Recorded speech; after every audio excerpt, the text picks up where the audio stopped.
Welcome to the शिक्षा सिद्धि study hub. मेरा नाम है शिवानी असवाल। यूनिट 4 का पार्ट 2 कर रहे हैं। यूनिट 4 अब खत्म हो जाएगी बेटा। समिति वाला टॉपिक बचा है, बस उसे करना है कवर। अब देखो, सभा हमने पूरा समझ लिया क्या है। समिति के बारे में जो बात निकल के आ रही है ना, घूम फिर के थोड़ा सा ना टॉपिक देखो उलझा हुआ है। अब आप कंफ्यूज हो जाओगे। सभा तो समझ ली, अब सेम सभा के पॉइंट इसमें आएंगे तो आप कंफ्यूज हो जाएंगे कि भाई फिर डिफरेंस क्या है। आप बस ये समझो कि डिफरेंस ये है कि सभा से ऊंची थी समिति। ठीक है, सभा का लेवल अगर यहाँ है तो समिति का लेवल फिर यहाँ है। ठीक है, सभा में जनता की बातें की जा रही है, रूल रेगुलेशन की बातें की जा रही है, कॉन्फ्लिक्ट जो भी है, संघर्ष जो भी है, उसकी बातें अगर की जा रही है तो समिति में किसकी बातें की जाएंगी कि राजा का चुनाव कैसे होगा, कौन सा मंत्री क्या बनेगा। उच्च वर्गों से संबंधित है आपकी समिति। पुरोहित हो गए, विद्वान हो गए, योद्धा हो गए बड़े बड़े, उनसे रिलेटेड। और मेन बड़े बड़े काम जो है ना कि दूसरे किस राज्य पे आक्रमण करना है, अब उनसे कैसे लड़ना है, बहुत हाई लेवल की बात है जिसमें जनता का कोई रोल नहीं है। जनता की मतलब जनता क्या ही करेगी इसको जान के कि कहाँ अब इनको आक्रमण करना है, इतना लेवल है ही नहीं जनता का। विद्वान लोगों को चाहिए इसमें ज़रूरत। तो ये इसके ऐसे रिलेटेड है कि राजनीतिक और सामाजिक मुद्दों पे बात करेंगे, लेकिन हाई लेवल के, उन पर विचार विमर्श करना।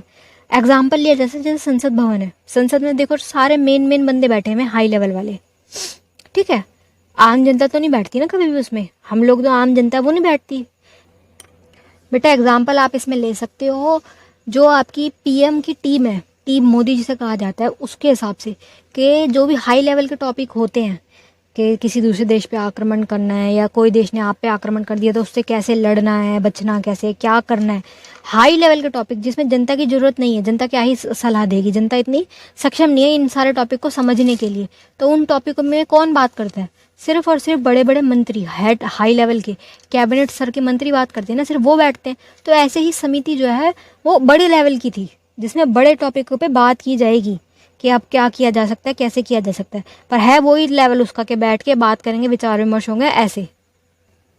ठीक है बेटा, तो ये क्या बोल रहा है कि सामाजिक और राजनीतिक व्यवस्था में सबसे बड़ी और महत्वपूर्ण संस्था थी समिति उस समय पर। ठीक है, समिति केंद्र शासन की, केंद्र मतलब सेंटर में जो शासन बैठा हुआ उसकी महत्वपूर्ण राजनीतिक निकाय था, इंपॉर्टेंट था ये। ठीक है, समिति का राजा अथवा शासक पर पूर्ण नियंत्रण होता था। समिति जो बंदे बैठेंगे आपके कैबिनेट स्तर के, जो मंत्री बैठते हैं हाई लेवल वाले, उन सबका जो इनके हेड है ना उसके ऊपर पूरा निरंतरण था कि ये निरंकुश ना हो जाए कि अपनी मर्जी से कुछ भी कर रहा है, ऐसा ना हो।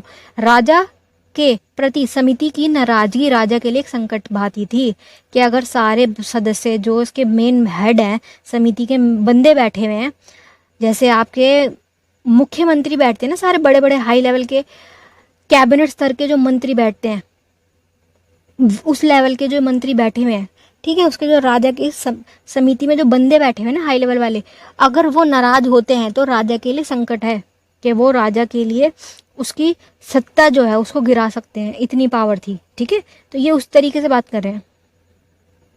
ठीक है बेटा, अब ये तो समझ आ रहा है कि सभा से ऊंची चीज है ये कोई, और इसमें सारे मेन बंदे बैठे हुए हेड, और वो जो हेड बंदे हैं ना उनका राजा से संबंध सही होना बेहतर है, क्योंकि अगर वो नाराज हुए तो राजा की सत्ता है वो डगमगा जाएगी। तो इसका मतलब ये कि वो सारे मेन बंदे होंगे, क्योंकि आम जनता अगर नाराज होती भी है तो वो क्या ही कर लेगी, राजा के पास बहुत पावर है। तो ये समझ आ रहा है कि हाँ, एक ऐसी संस्था बैठी हुई है, एक ऐसी जगह है जहाँ मेन बंदे बैठे हुए हैं हाई लेवल वाले। ठीक है, जनता की बात नहीं हो रही। लेकिन अब क्या लिखा बेटा, कीथ लिखते हैं, एक विचारक है, उसने लिखा कि समिति वह संस्था है जहां लोगों की आकांक्षा और उनकी कार्य संपादित होते, लोगों की बात मानी जाती थी, उनके जो भी प्रॉब्लम्स है उसको सॉल्व किया जाता था। समिति के संचालन के विषय में कुछ स्पष्ट नहीं लिखा, उन्होंने ये नहीं बताया कि संचालन कैसे होता था, काम क्या होता था, कैसे होता था, कौन करता था, ये नहीं बताया गया। लेकिन अलग अलग उल्लेखित साक्ष्यों के आधार पर विद्वानों के भिन्न भिन्न मत है, सबके अलग अलग मत है, कोई कुछ कह रहा है, कोई कुछ कह रहा है। ठीक है, तो ये कि केपी जायसवाल ने बताया कि सभी लोग सभा में उपस्थित अथवा सदस्य समझे जाते थे, कि सभी लोग ना इसमें सभा और समिति में उपस्थित होते थे और इसको सदस्य माना जाता था। लेकिन जब समिति में विशेष दार्शनिक और अराजनीतिक विषयों पर विचार विमर्श होते होंगे, मतलब ऐसे बड़े टॉपिक पे बात चल रही जिसका जनता से कोई लेना देना नहीं है, तो यह संभव नहीं लगता कि सभी व्यक्ति बिना किसी कारण के समिति में उपस्थित होंगे। तो बात देखो बेटा घूम फिर के वहीं आ रही है। ये पढ़ने में थोड़ा कंफ्यूजिंग लग सकता है, बस आप इतना समझिए कि सभा में तो सभी बैठ रहे थे, लेकिन समिति बड़ी संस्था है, इसमें मेन टॉपिक आएंगे, बड़े बड़े टॉपिक आएंगे जिसमें जनता को बैठने की ज़रूरत नहीं है। सिर्फ विद्वान जो होंगे ना, गुणवान व्यक्ति, बहुत बड़े बड़े जो मंत्री होंगे, जिसे राजा ने खुद चुना होगा कि ये मेरा मंत्री, ये मेरा मंत्री, वो बैठेंगे और वो डिसीजन लेंगे कि अब इस बड़े टॉपिक के ऊपर हमें क्या करना है। ठीक है, नेक्स्ट पढ़ेंगे। समिति का मुख्य कार्य होता था कि राजा का चुनाव करना। अब देखो, राजा का चुनाव करना मोस्ट इंपॉर्टेंट चीज़ है और बड़ी चीज़ है, तो इसलिए ये चीज़ इसमें आ रही है, ये वाला टॉपिक इसमें आ गया। चुनावों के नियम क्या होंगे, उसका आधार क्या होगा, इसका विस्तृत उल्लेख नहीं मिलता। अब ये है कि ये तो पता चला कि हाँ चुनाव हो रहे हैं, बट कैसे हो रहे हैं, क्या होगा टॉपिक, और मतलब किस प्रकार से चुनाव होंगे, ये सब नहीं बताया हुआ, उल्लेख नहीं मिल रहा। बस ये पता चला हाँ राजा का चुनाव हो रहा है। राजा को हटाने की प्रक्रिया, दूसरा बंदा चुनने की प्रक्रिया, पुनर्निर्वाचन की प्रक्रिया, इन सब का समिति का काम था। मतलब बड़े काम, बड़े लेवल के काम ये कर रहे हैं। राजनीतिक और शासन संबंध में प्रश्न में विचार में, वाद विवाद में, सामूहिक मुद्दों पे विचार विमर्श करना समिति में होता था। मतलब बड़े बड़े टॉपिक पे विचार विमर्श, वाद विवाद पे काम करना। अब क्या है बेटा, प्रत्येक व्यक्ति को बोलने की स्वतंत्रता थी, वो अपने विचार रख सकता था, वो क्या सोच रहा है उसने क्या बताया। ठीक है,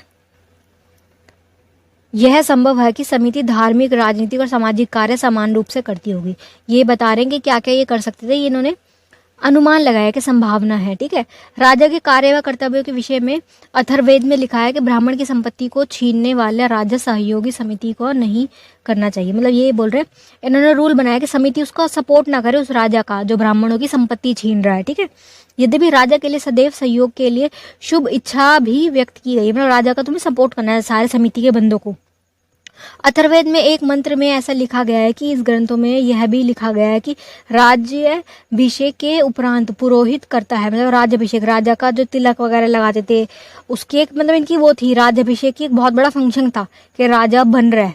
ठीक है, शपथ लेगा कि मैं राजा हूँ। अब समिति के बारे में कुछ और साक्ष्य मिल रहा है जो कि इन्होंने बताया, बंदयोपाध्याय ने बताया। इनके हिसाब से क्या है, समुदाय का संपूर्ण लोगों का एकत्रित समूह ही समिति थी। ठीक है, यह संपूर्ण राष्ट्र की सभा थी, सब थे इसमें।